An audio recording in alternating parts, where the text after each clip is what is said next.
I'm not rich or famous. Powerful or well-connected. I'm a normal person, just like you. My opinion matters.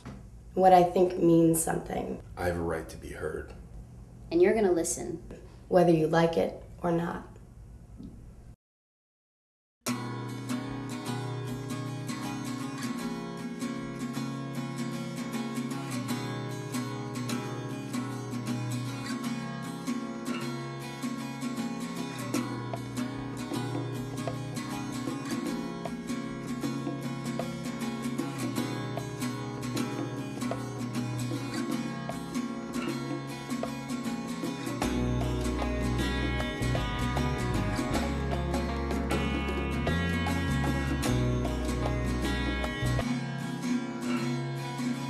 Hello, my name is Julianna Sanderson. I'm 23 years old from Syracuse, New York, and I'm a recent graduate of the Tisch School of the Arts at NYU.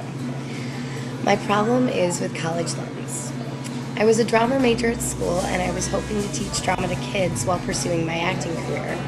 The problem is that the weight of my loans, they're so expensive, it's such that I had to scrap my plans for teaching and pick up a bartending job instead just to make ends meet.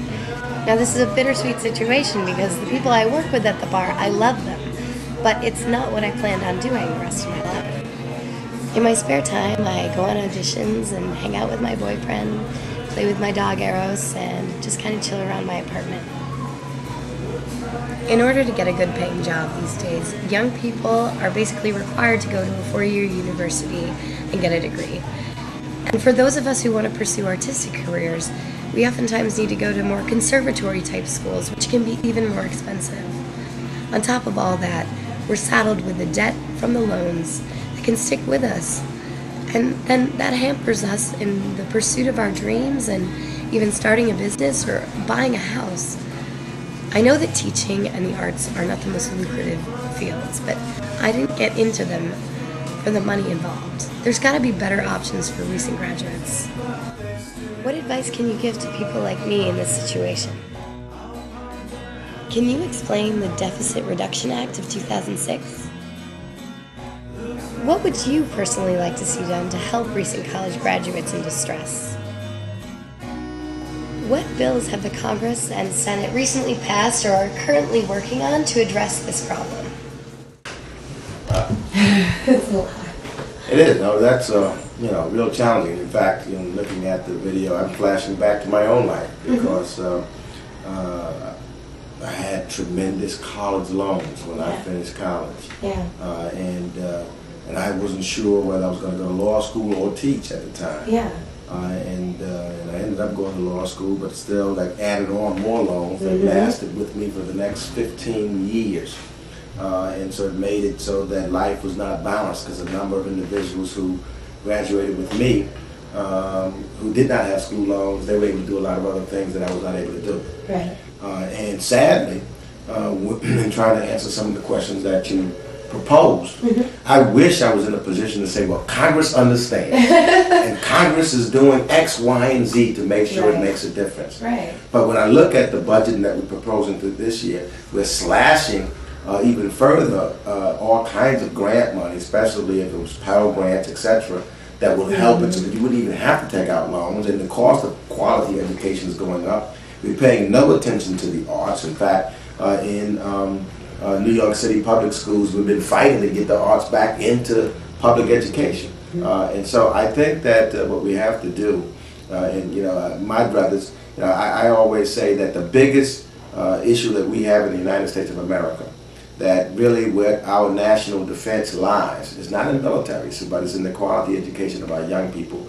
in all facets of education, and I think the arts makes a tremendous difference. I can recall not too long ago when there was opportunities for people who had students, particularly who graduated, who wanted to teach, no matter what the subject was. The key is the desire to teach, and if you taught for X period of time, then your loans were either reduced or eliminated. Right. I think that's what we need to go back to. I think we need to go back to a position where we've got individuals who want to give, teach all public service, because we need to get people connected back to people again. In preparation, quite honestly, of this, I was trying to comb over some legislation Yeah. that I wish that I could come and say, okay, this legislation is on the books, we're moving this right now, and you can take advantage of this. Instead, I have to come back and tell you that it looks as though we're slashing the budgets. Yeah. And there's been nothing talked about with reference to students in your predicament. I sit on the Financial Services Committee. And so we've got to bring the banks into this also, and have the banks a part of it so that they, most school loans are guaranteed by the government, but the banks give out the money initially. The government needs to go into a partnership with the banks, and we figure out how we work this out. Because, I'm sure that you are one of several million Americans who are in that same predicament.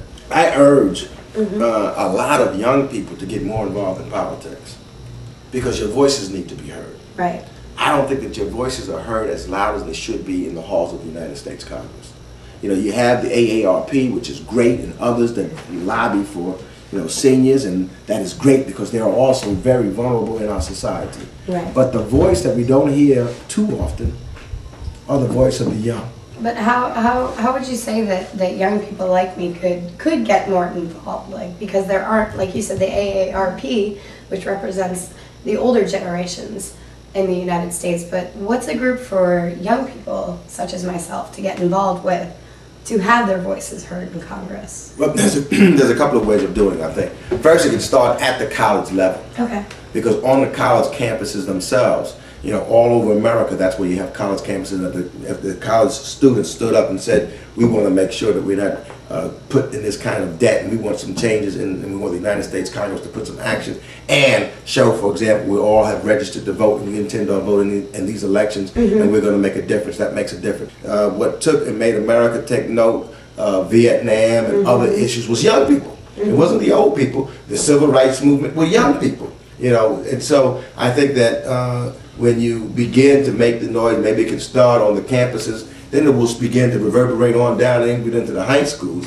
The young people now are saying that we're going to take charge of our own destiny. We're not going to allow the United States Congress or any government, whether it's state or federal or city, to forget that we exist and show that you have power, and it's the power by going to the polls. That's really the only power that the AARP or others have, is that we know that they're going to vote. So you make it sound so simple, but you do know what I mean? Like, it sounds so easy what you're saying. Just go, just do. And at the same time, I don't even know where I would start with that. Do you know what I mean? With everyone, all of my friends that have graduated, we're all working all the time. It's not simple. Yeah. Believe me, it's not simple. Because again, it takes what you don't have a lot of. It takes time. And it doesn't happen overnight. And to me, the most frustrating part of government is that it doesn't happen overnight. Yeah. Even when you do, there's certain bills that we're working on, you start to introduce them now in hopes that they may pass in 5 or 6 years. With certain bills. When you look at what's taking place, for example, just to use an example, what took place with divestment in South Africa, and currently what's taking place with the genocide in Darfur. So people are taking actions now, and we're hoping things start to generate in a year or two to make sure that it makes a difference. But government doesn't move as fast as we want it to, unless, and that's what we do, unless there's a public reaction. Okay. Okay? That's why And public reaction makes it happen quicker. Okay. If you look at, just give you another little example of the Enron scandals that took place, there was a huge public reaction. And so we came up with some legislation very quickly to try to put some transparency back into the financial systems. We get too isolated, I think, sometimes in Congress, those members of Congress. Because we get tied up in Washington, D.C., and we meet certain folks, and we don't get to meet people, and we should. Do that, and we try to walk the districts and big pool, everyday folks coming in. Have you found that your constituents are coming to you with problems such as these? Absolutely, but and even worse. I found in my district, I have a number of constituents who decided they couldn't afford to go to college. So they never took the loan out in the first place, but they never got the college education. And so they never had the opportunity to continue to pursue their dreams. So their dreams are cut abruptly short, and that's tragedy. Because they don't have an opportunity even to go out there further. The Deficit Reduction Act, is that the part where you were saying they were slashing funds? See, what I believe is what you have is a starve the beast syndrome in Congress right now. and or what I believe I also call a reverse Robin Hood syndrome, where you're taking from the poor to give to the rich. I really sympathize with you. I come from, I'm from New York City, and public housing, so my parents had no money. And I know that I would not be sitting where I am today without an education. We have a government that's supposed to be of checks and balances, so that the president is not doing what he or she should do, the Congress compels them to, and vice versa. Okay, and we're not doing that. If we're talking about that we need to make sure that our young people have an opportunity, we need to put our money where our mouth is, and we need to focus there. If you talk to a number of individuals who are in Congress now, they will tell you they had a free education. That they did not pay a thing. You know, once upon a time, city colleges were free, didn't cost a dime. This was just 40 years ago, 40, 50 years ago. You know, state educations were virtually didn't cost any money, and now we've rolled all of that back. What happened? Do you know? I mean, are there clear cut signs and times when things were slowly taken away, or was it just kind of forgot about I think that free what happens, education for every time we get into a budget problem, we look at what we can cut, and education has been cut. And this is actually Democratic and Republican administrations. Right. You know, I can think of, for example, what pushed me through school, growing up in East Harlem, New York. There was a program that was called a college-bound program. And a number of my friends and I, we were there, and it was the program that helped propel us to make sure we were ready for college. And then a few years later, I'm coming back because budget cuts happened, and the whole program and all of the students that were in there were wiped out. The program ceased to exist. Both of my parents were teachers, so I grew up having teachers and having my mom being like, get a good education, get a good job, and get out of the house. That was like her, that was her tagline throughout growing up. So, if you were my daughter, and I have a daughter who's graduating college in a couple of weeks, so I'm trying to think of what I would advise her. And maybe what I would also advise is, it's a stopgap situation, but I always believe maybe you go back to school. And that might mean like graduate programs. That's right. That might mean that you take out some more loans. You gotta look at it. What happens is when you're going back to school, it puts because I did this when I went to law school. I had all these loans, and then I said I'm going to pay these, but then they gave a break. You don't have to pay. You don't have to pay while you're still in school. I always urge individuals to keep your mind on your goal. What you want to do. I don't believe in life that you should give that up. You may have to do other things on your way there, but if that's what you love doing, then that's what you should do. In the same way the stock market works, you don't put your money in it to get a quick return. That's exactly right. It for a long time. And that's what education is. That's exactly what the value of investing in education is. Now, and by doing that, you may give me some time to work out a bill that I can come up and say we can help. You reduce some of those loans. You can come back in 4 years. By the way, now I'm teaching, and I got this degree. I still have these loans. Have you done anything in Congress yet? I am really lucky.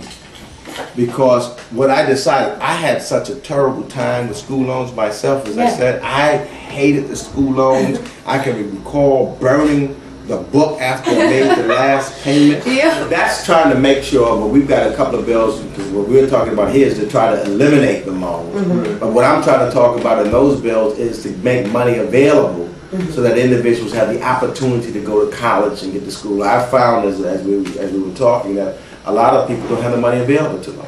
It's hard for them to apply for loans, to get the money, to get a quality education. And so we've got a couple of bills that we're looking at to at least make money accessible so that you can make the investment in an education. And you know what? And as I sit here and I think about it, once upon a time there was a move in that regard. Not too long ago. I can remember former President Clinton talking about getting people back, college graduates going back into the Peace Corps or other public service jobs, and as a return of doing that, wiping out school school debts. I remember that. Uh, That was back when I was in high school. I Right. think. Yeah. There was talk, we were moving in that direction, and unfortunately, it didn't happen. No. Congressman Meeks, thank you so much for taking My the time pleasure. today. Great It was chatting. great. It was great to meet you. I just want to say to all of the young people, the young men and women out there, that this is truly your world. And I know that sometimes it's difficult. Sometimes you look at individuals who may be in Congress or in business or attorneys, and you say that we are not doing all that we should be doing to help you. But I say to you, succeed anyhow.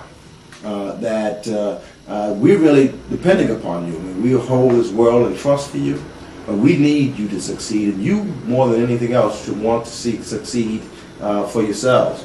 And when you do that, you will compel action to happen. You will compel government to move in the direction that it should be, and it's sometimes very slow. But I can assure you that in the end, you'll be the beneficiaries of it. We live in a great country. In fact, we've got a lot of debate going on with a lot of individuals wanting to come to this country to have the American dream. And I think that we want to make sure that your American dream stops being a dream and becomes reality. And it can only happen with us working together. This is worth it. This is great. This made my day. Made my week.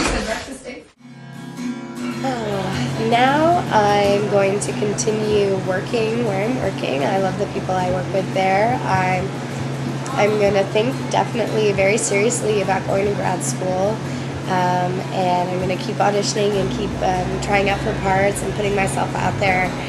And I guess probably the most important thing, I'm going to continue and try to stay a little politically active and have my voice be heard.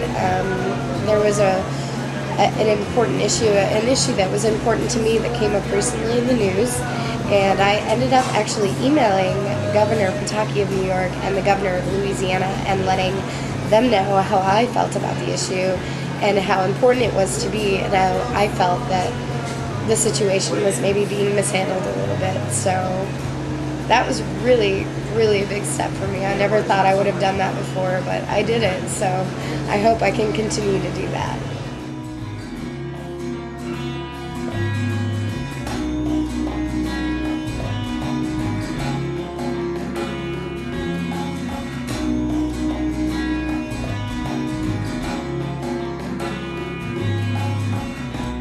Can't begrudge us now like crushing comes. It's much too easy, but they still rise.